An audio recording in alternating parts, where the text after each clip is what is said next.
Namaskar and welcome to Parliament News. First news from the Lok Sabha. The Lok Sabha Speaker Om Birla on Monday, he declined the opposition's demand for a discussion on the issue of the fuel price hike after suspending the question hour, saying that he would give them enough time and opportunities to raise this matter during zero hour. And as soon as the House assembled, this was at 11 a.m., the Congress leader Adir Ranjan Chaudhary, the Trinamool Congress leader Sudeep Bandopadhyay and the DMK's T.R. Balu, they demanded that the House should discuss the fuel price hike, which the government effected for the sixth time in a week. Now, the opposition parties, including the left, they insisted that they should be allowed to discuss this issue, and they came to the well of the House. The opposition members, they shouted slogans against the Modi government, demanding the withdrawal of this hike in fuel prices. The Speaker said that the first hour, which is reserved for question hour, should be allowed to function without any interruption, and that he would allow them to raise this issue in zero hour, which begins at 12 o'clock.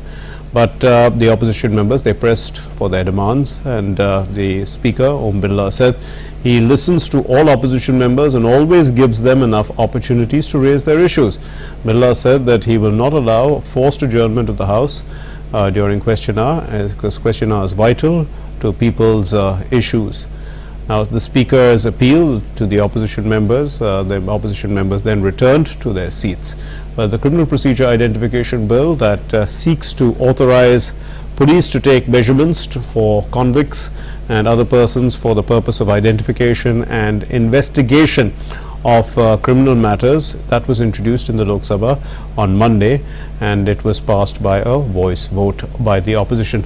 So this bill, it was introduced by the Union Minister of State for Home, Ajay Mishra Teni, after a division of votes with 120 members voting in favor, and the draft legislation and 58 members, they voted against it. But this bill, what does it do? It seeks to authorize the taking of measurements of convicts and other persons for purposes of identification and also investigation in criminal matters, and to preserve these records and related matters. The opposition members contended that this bill was beyond the legislative competence of Parliament. It violated the fundamental rights of citizens. Now, the Congress member Manish Tiwari contended that the bill implied the use of force in collection of biological information, which could also lead to narco analysis. RSP member N.K. Premachandran of the Trinamool Congress, also the Trinamool Congress member Sugata Roy, and the Congress member Adir Ranjan Chaudhary, the BSP member Ritesh Pandey, they opposed the introduction of this bill. Ajay Mishra, the minister, dismissed the apprehensions voiced by these members, and he said that the bill, it sought to replace a 102-year-old law that only allowed the collection of fingerprints and footprints of convicts. He said there have been massive changes in science and technology over the years, and the same is required to be incorporated in the investigation of crimes. Mishra said that consultations on the bill were held with state governments and union territories, and everybody had supported the measure. He said that the Law Commission too had suggested changes to the law in 1980, but the recommendations were not acted upon for 42 years. Finance Minister Nirmala Sitharaman on Monday attacked the previous UPA regime for their failure, the alleged failure to recover money from those who had turned their loan accounts into non-performing assets. She said that under the Modi government, banks for the first time have got black money from defaulters. Sitharaman also said that the Lok Sabha, she said in the Lok Sabha that actions have been taken, including the registration of FIRs against those who have cheated small savings depositors through various fraudulent activities. She said the Reserve Bank of India is also monitoring activities of app-based financial companies. Responding to questions by DMK's T.R. Balu about the government's action against loan defaulters and NPAs, the minister said that writing off loans does not mean complete waiving of the loans, and the banks are following their every loan to recover the outstanding amount. Over 10,000 crore rupees has been recovered by PSUs. This is from loan defaulters after taking over their assets. And for the first time in the country under the Modi government, the banks have got back money from many NPAs, while during the UPA government no money was recovered from NPAs, is what she said. Sitharaman's remarks invited sharp reaction and protest from the Congress leader in the Lok Sabha, Adir Ranjan Chaudhary.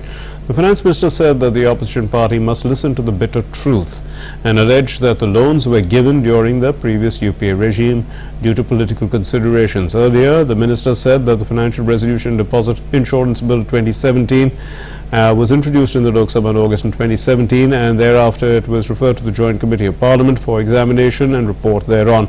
The main objective of the FRDI bill was to create a specialized resolution mechanism for select financial entities, and the government had withdrawn the FRDI bill in 2018 in August for further comprehensive examination and reconsideration. The government has not taken a decision to bring a new law to provide for legal framework for the resolution of financial firms, is what she said. Sitharaman said that with a view to provide a greater measure of protection to depositors in banks, the Deposit Insurance and Credit Guarantee Corporation has raised the limit of insurance cover for depositors in insured banks from the level of 1 lakh to 5 lakh rupees per depositor. This is with effect from the 4th of February 2020 with the approval of the central government. The minister said the government has already notified insolvency and bankruptcy, insolvency and liquidation proceedings for financial service providers and application to Adjudicating Authority Rules 2019 on the 15th of November 2019. This is to provide a generic framework for insolvency and liquidation proceedings of the systemically, I beg your pardon, important financial services providers other than banks. So what subsequently followed is that she said that the government has also notified on the 18th of November in 2019 that the insolvency resolution and liquidation proceedings of the non-banking financial companies, including housing finance companies, will with an asset size of 500 crore rupees or more, shall be undertaken in accordance with the provisions of the Insolvency and Bankruptcy Code 2016. According to the framework to deal with the select non-banking finance companies is already in place under IBC 2016. A BJP member in the Lok Sabha on Monday demanded government intervention to ensure that Indian students who have returned from war-torn Ukraine are able to complete their studies. The BJP member from Haryana, Nayab Singh, also sought the Education Minister Dharmendra Pradhan's intervention to ensure that the career of these students, these medical students, does not suffer. India has brought back about 22,000 medical students from Ukraine after the Russian invasion beginning on February 24, which turned into a full-fledged war. Now, raising the matter under Rule 377, Singh urged the centre to ensure that the final year students are able to complete their studies. And to Antony of the Congress, raised the issue of K-Rail Silver Line project in Kerala and said that the majority of the people of the state are against this project. He requested the government to reject the proposal set by the Kerala government. So the project is too costly, is what he says, at rupees 1.24 lakh crores, and it will impose a financial burden on the states. Lakhs of people will have to be displaced, and the environment costs will be high, which will be damage the environment. And the Union Education Minister Dharmendra Pradhan said that the Lok Sabha on Monday that the Kendriya Vidyalayas, that the KVIs, they are not a solution to the problems in the education sector, and state governments must take initiatives. This is for improving their own schools in the states. The minister also appealed to the MPs to take an initiative for proper utilization of 3,500 crore rupees given by the central government in the last budget, and this is for the upgradation of schools run by state governments across the country. The BJP MP on Monday demanded the centre intervene in the West Bengal in accordance with the constitution after a ruckus in the assembly there, alleging that there was no rule of law in the state, and the party MLAs Suvinder Adhikari and Manoj Tiga, they were attacked inside the house. Raising this issue during 0 hour in the Lok Sabha, the BJP MP Soumitra Khan said that Parliament is in his 7 years in Parliament as a Lok Sabha member, he had not seen anybody being attacked. But in the West Bengal, Suvendu Adhikari and Manish Tiga were attacked inside the assembly. This has not been seen in the entire country. He said Article 355 should be invoked as there is no rule of law in West Bengal, there is no government, is what he said. There is no republic in West Bengal. Article 355 of the Constitution deals with an emergency provision by which the centre can intervene and protect the state against external aggression or internal disturbance. The West Bengal Assembly plunged into pandemonium on Monday as the ruling TMC and the BJP MLAs they exchanged blows after the Saffron Party legislators had demanded a statement by the Chief Minister Mamata Banerjee over worsening law and order situation in the state. A bill to amend the list relating to the scheduled castes and scheduled tribes of Uttar Pradesh was introduced in the Lok Sabha on Monday, with the Congress leader of the House, Adar Ranjan Chaudhary, urging the centre to avoid piecemeal measures and instead bring comprehensive legislation for various states. He also claimed that the bill was brought keeping in mind the Uttar Pradesh polls, a charge rejected by the Union Tribal Minister Arjun Munda. So the polls are over. This has nothing to do with the elections. This is what the minister said. Munda also explained that such bills are brought after careful study of data and lots of research goes into it, and intervening at the stage of the introduction of the bill. Chaudhary said that similar bills were pending in the Rajya Sabha. He said that instead of bringing separate bills, the government should bring a comprehensive measure to include various states in a singular bill, which is the Constitution Scheduled Tribes Order Amendment Bill 2022, was later introduced by a voice vote. And according to the provisions of Article 341 and 342 of the Constitution, the first lists of scheduled castes and scheduled tribes were notified in 1950 in respect of various states and union territories through the Constitution Scheduled Castes Order of 1950 and the Scheduled Tribes Order of 1950. So according to this bill, Uttar Pradesh government had requested to exclude the Gond community living in the newly created districts of Sant Kabir Nagar, Kushinagar, Chandoli and Sant Ravidas Nagar from the list of scheduled castes. It had pressed for the inclusion of Gond, Dhuria, Nayak, Ocha, Pathari and Raj Gond communities living in the districts of Sant Kabir Nagar, Kushinagar, Chandoli and Sant Ravidas Nagar in the list of scheduled tribes in the state. The government keeps amending these lists, originally notified in 1950, based on requests made by various state governments. So the government, the Lok Sabha in fact, also passed the Constitution Scheduled Tribes Order Amendment Bill to amend the tribal list. In Tripura, Tribal Affairs Minister Arjun Munda asserted that the welfare of the tribal community has been a priority for Prime Minister Narendra Modi, and he believes that the government cannot progress without tribal regions development. The budgetary allocation for the development of the tribal region has been constant, rising since 2014 as the government has been working to boost human development indices. The opposition demanded a rollback in the hike of prices of fuel and cooking gas, and they sought a statement from Prime Minister Narendra Modi on the floor of the House. The opposition members also dismissed the contention of the government that the rise in prices, it was due to the Russia-Ukraine war. Raising the issue during 0 hour, the Congress leader the Lok Sabha Adar Ranjan Chaudhary said that the common people are in distress with their pockets being looted due to the rising prices. The party chief of the Congress, Sonia Gandhi, has decided that the Congress will run a Menghai Mukt Bharat Abhiyan in the country because of the prices of petrol, diesel, CNG, PNG continuously rising. This is Adar Ranjan Chaudhary. He also said that, in fact, he also raised the issue of over 800 drugs under the national list of essential medicines set for a price hike from April, and he chose to target the government in that respect. They are contending that due to the Russia-Ukraine war, prices are rising. This is not true, as India imports only about 0.5% of oil from Russia. This government in the last about 8 years has earned 26 lakh crore rupees in excise duty on petrol and diesel, he said. The DMK leader T.R. Balu said that the salaried class is a section most affected by the price rise, and he pointed out that in order to address the issue, the Tamil Nadu Chief Minister M.K. Stalin had reduced rupees 3 per litre on petrol at the very outside. Balu in fact wondered how prices of petrol and diesel have increased by 4 rupees in the past week alone, and this is not fair on the part of the government, he said during 0 hour. During the elections, Prime Minister Modi said that prices of petrol and diesel will be reduced by 50%, and he is silent now, Balu said. Also in 0 hour, the TMC's Sudhir Bandyopadhyay said that the issue of price hike of petrol, diesel and cooking gas, he concerned the whole House, and the price rise was kept in abeyance due to the elections. But the common man knows that they will skyrocket once again following the polls, and that the apprehension has come true, is what he said.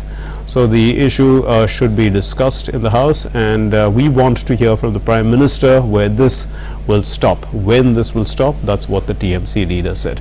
Let's now move to the Rajya Sabha. So the Rajya Sabha witnessed stormy scenes on the issue of hike in the prices of cooking gas and edible oils. So the opposition uproar on this issue, it forced the adjournment of the House during the 0 hour. But after the laying of the papers, the chairman M. Venkaiah Naidu said that he has received notices from several members under Rule 267. This is for a discussion on the issue of hike in prices of cooking gas and edible oil. However, the chairman said that he has not admitted those motions, and this led to protests by the members of the opposition. They shouted slogans against the government. So amid this uproar, the chairman then adjourned the House till 12 noon or 1200 hours. And the House assembled at 1200 hours, and what happened? Then the Deputy Chairman took up the proceedings of the questioner, and in a reply to a question, the Minister of Petroleum and Natural Gas, Hardeep Singh Puri, said that the government has plans to start 1,000 LNG stations near highways. He said that 50 of these, they are planned to be set up in the next few years. In reply to another question, Hardeep Puri also said that the Minister for Urban Affairs, that's what Hardeep Puri is, he's the Minister for Urban Affairs. He said that the government is moving rapidly towards meeting the objectives of the Pradhan Mantri Awas Yojana. This is to provide a pakka house to every person in the country. The dream of Prime Minister Narendra Modi to have a pakka house for every person in the country will be completed within a short time, he said. Responding to another question, the Minister of State for Defence, Ajay Bhatt, said that foreign direct investment of 3,343 crore rupees has been made in the last 7 years. In reply to another question, Defence Minister Rajnath Singh said that the government is making all efforts to strengthen the defence public sector undertakings. Responding to a question, Minority Affairs Minister Mukhtar Abbas Naqvi said the question of the government, in fact he said that the government is coming up with different projects to check the decrease in population of Parsis in the country. In the post-lunch session, the House took up a discussion on the Appropriation Bill 2022 to authorize payment and appropriation of certain sums from and out of the Consolidated Fund of India for services of the financial year 2022-23.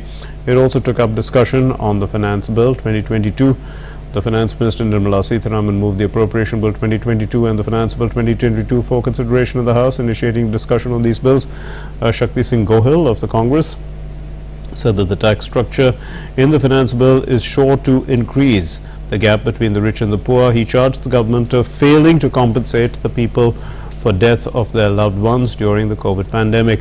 In this context, he criticized the withdrawal of the government circulation promising 4 lakh compensation to the next of kin of those who died of COVID. He said that there is no increase in income tax slabs, which runs contrary to the promise made by the BJP in its manifesto. We are levying tax on poor, and they're giving tax concessions to the rich, he said. He also said that the excise duty on petrol has increased manyfold. This is from the UPA rule. Despite a decrease in international prices on LPG, LPG domestically has increased by more than twice. He also criticized the move to privatize the public sector units. Sushil Kumar Modi of the BJP praised the COVID management of the government during the last 2 years. Bill Gates also praised India's COVID management, he said. The BJP member said that 268,000 crore rupees of food grains were distributed to the poor during the last 2 years. He also said that during the NDA rule, exports have risen to record levels. On opposition accusing the government of failing to control inflation, he said that countries like the UK and the US have witnessed record levels of inflation, while inflation level in India is at 6.07% compared to record high inflation levels during the UPA time. Vijay Sai Reddy of the YSR Congress expressed concern on the move to privatize PSUs. He called on the government to follow the policy of revival and revamp of PSUs instead of privatization. Thambu Darai of the AIADMK said the budget is like a booster dose to the economy by increasing capital expenditure, which is expected to lead to buoyancy in revenues. Praising the increase in expenditure on defence. He said that the budget reflects the concern of the government for the security of the country. Sukendu Shekhar Roy of the TMC slammed the increase in price of petrol, diesel and cooking gas over the last week. The government has given a return gift to the people of the country after the elections, with a sharp increase in the rise in the price of cooking and other commodities. Amar Patnaik of the BJD said that 25% of the villages in Odisha, they are without internet. Vishambar Prasad Nishad of the Samajwadi Party said that there is no provision in the budget for a loan waiver for farmers. Praful Patel of the NCP said that infrastructure development to bolster security in the country needs to be addressed. He said that there is a need to take a strong posture against cryptocurrencies. He also stressed that the need to incentivize the industry in backward areas. Syed Zafar Islam of the BJP said that the economy is in a robust position. All the numbers give confidence to the country. He said government is taking many steps to make India a hub of manufacturing. He also said that the savings rate and consumption rates are going up. He said government is performing well in all macroeconomic parameters. Chidambaram of the Congress stressed on the need to bring in a direct tax code on introduction of a faceless assessment. He said that the faceless assessment is a regressive provision. He said that in the last few years there has been a decrease in taxes as a proportion of GDP. Chidambaram also said that people who accumulate wealth should pay more. He said that there is a need to stimulate private expenditure, to increase capital expenditure to required levels.